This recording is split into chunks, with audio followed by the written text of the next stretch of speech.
व्यस्तता के बीच में कृष्णा जी हमारे बीच में हैं, मध्य प्रदेश की स्वतंत्र प्रभार स्टेट मिनिस्टर और एक ऐसी राजनेता हैं जो बहुत गरिमा से स्त्री का जब भी नाम आता है, एक पुरुष से पहले एक युवा और युवा से पहले एक बालक होने के नाते स्त्रियों का, चाहे वो माँ के रूप में मैंने उन्हें देखा हो घर में, या फिर एक छोटी बहन है मेरी, मैंने उसको देखा हो, और फिर दाम्पत्य जीवन में आने के बाद पत्नी का संग हो। मैंने, माफ कीजिएगा मुझे कहने में संकोच नहीं और मैं कोई मॉडेस्टी नहीं बरत रहा हूँ कि हम लोग आपके आगे कुछ नहीं, ऑनेस्टली हम कुछ नहीं है। हमारा काम, हम जितना अपना बखान करते हैं कि पूरी दुनिया हमने कंधों पर उठा रखी है और इतना काम रहता है, इतना स्ट्रेस रहता है, लेकिन आप सबको मैं अभी देख रहा हूं तो इस कार्यक्रम में आपका मुस्कुराहट के साथ मंच पर आना, आपकी सहजता, हम पुरुष तो सहज ही नहीं होते, अकड़े रहते हैं, कंधे मिला के हाँ जी ठीक है सब बढ़िया, आप नमस्कार आप कैसे हैं, आप कैसे हैं। आप लोग जितने सहज रहते हैं, मैं अपनी पत्नी से हमेशा कहता हूं कि ये सहजता का थोड़ा सा अंश मुझे दे दो। और हरिवंश राय बच्चन ने, उनकी आत्मकथा मैंने पढ़ी, उन्होंने जो बात कही मैं उससे भी इत्तेफाक रखता हूं कि पुरुष के लिए स्त्री हमेशा रहस्य होती है, लेकिन स्त्रियों के लिए पुरुष कभी रहस्य नहीं होते। हमारे बारे में आपको सब मालूम होता है, हम चाहे कितना आसमान उठा दें कि तारे तोड़ लाएंगे, या कितना आपके साथ, माफ कीजिएगा कई बार ईगोइस्ट अप्रोच से आपसे बात करें, लेकिन आपसे कुछ नहीं छिपता है। आपकी जो दृष्टि है, इसीलिए हमारे यहाँ कहा गया है यत्र नार्यस्तु पूज्यन्ते रमन्ते तत्र देवता।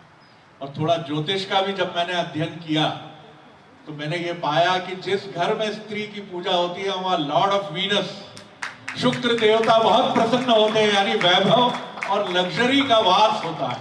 तो भैया जो पुरुष यहाँ उपस्थित हैं, मेरा बहुत करबद्ध प्रार्थना है, सबकी इच्छा होगी कि लग्जरी हो घर पे, तो जो भी स्त्री है, जिस भी स्वरूप में है, माँ, बहन, पत्नी, जिस भी रूप में हो, भाभी, खूब प्रणाम करिए, आशीर्वाद लीजिए। आपके बिना जीवन कुछ नहीं है। और आप लोग जिस तरह दो दायित्व निभाते हैं, कृष्णा जी से मैंने एक बार इंटरव्यू किया तो मैंने पूछा कि इतनी व्यस्तता के बाद जब घर जाती हैं, तो एक तो मैं कहता हूं कि अगर कोई अवार्ड होता कि सबसे हैंडसम दादी और नानी का, तो इनको ही जाता। मतलब टचवुड, इन्होंने अपने को बहुत, इतनी व्यस्तता आपाधापी के बीच में, तो ये कहती घर जाके मैं भूल जाती हूँ, मैं वहां मम्मी और दादी में बदल जाती हूँ। बच्चे कहते हैं ये बनाना है, ये आप ही कर सकते हैं, ये हमारे बस का नहीं। मैं बहुत हृदय से आप लोगों को प्रणाम करता हूँ। आप ही से ये दुनिया सुंदर है और ईश्वर करे हमारी इस दुनिया को इतना ही सुंदर रखिए। और आने वाला समय आप ही का है, हम आपके पीछे हैं। मैं कृष्णा जी को आमंत्रित करूंगा क्योंकि उनकी ढेर सारी मीटिंग्स हैं। जी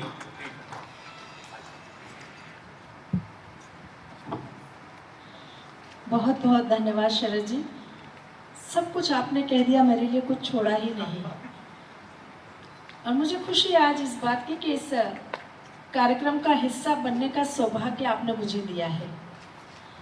चाहा तो था कि बहुत सारा समय लेकर आती, क्योंकि ऐसे आयोजन में हमेशा अपनी उपस्थिति को मैं प्राथमिकता के साथ देने का काम करती हूँ और मैंने ही समय दिया था।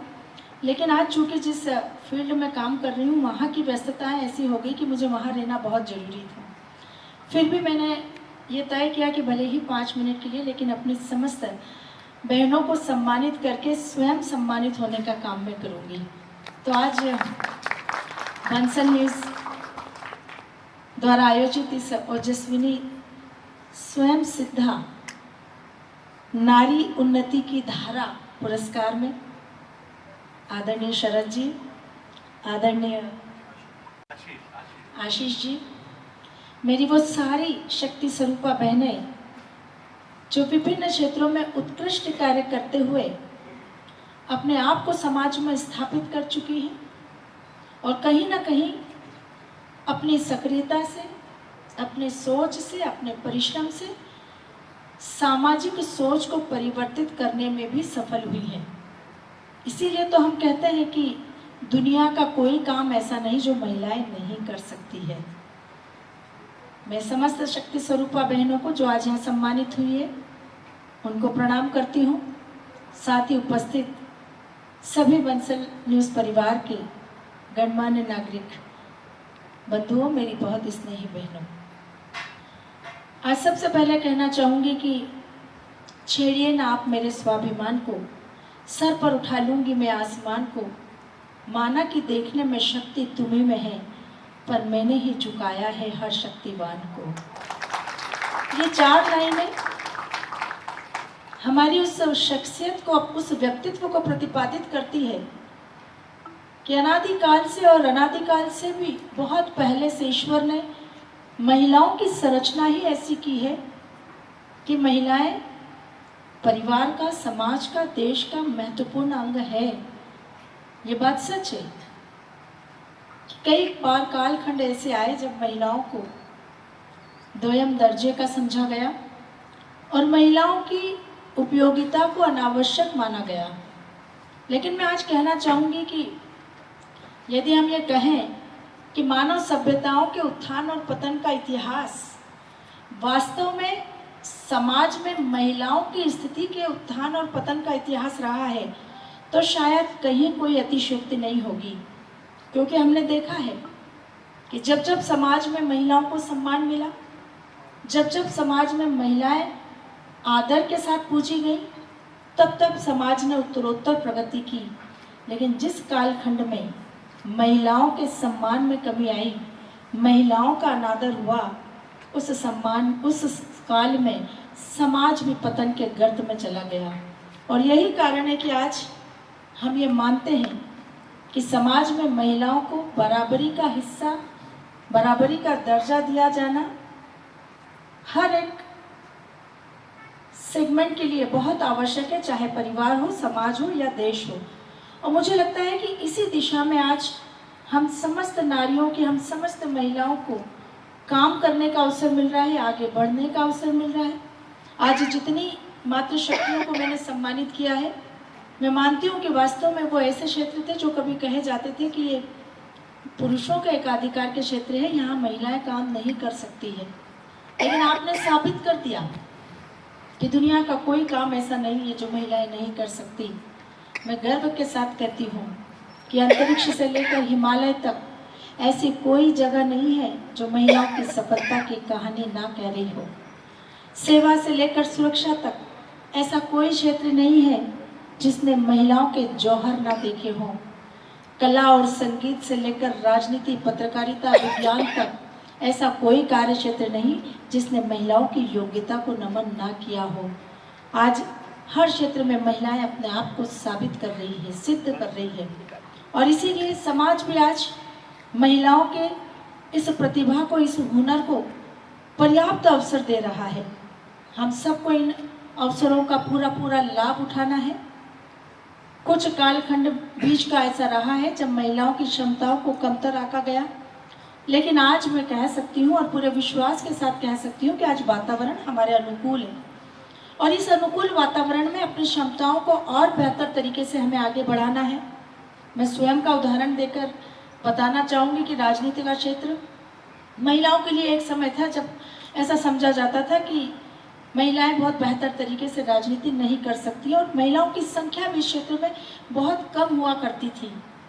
लेकिन धीरे धीरे जब अवसर मिलना शुरू हुए, महिला आरक्षण मिला, स्थानीय निकायों में, ग्राम पंचायतों में 50% आरक्षण पाकर महिलाएं ग्राम पंचायत में, जनपद पंचायत, जिला पंचायत, नगर निगम, नगर पालिका जब अपने प्रशासनिक क्षमता का प्रदर्शन करने लगी, तो सभी को इस बात का एहसास हुआ कि महिलाएं सही अर्थों में जितना बेहतर तरीके से घर संभालती है, उतना ही बेहतर तरीके से बाहर का क्षेत्र भी संभाल सकती है। और इसीलिए आज हम सबको गर्व है ये कहते हुए कि आज चारों तरफ हमारे अनुकूल वातावरण है। देश के प्रधानमंत्री जी ने भी कई बार भरे मंच से यह बात कही है कि इस देश में महिला सशक्तिकरण की बात कभी नहीं की जानी चाहिए, क्योंकि हमारे देश में महिलाएं तो हमेशा से सशक्त रही है।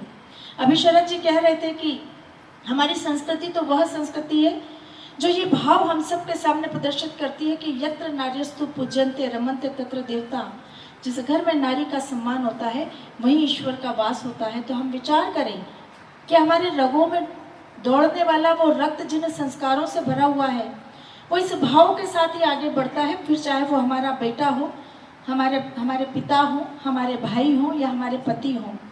सबको इस बात का एहसास है कि घर की महिला को सम्मान देना ही चाहिए।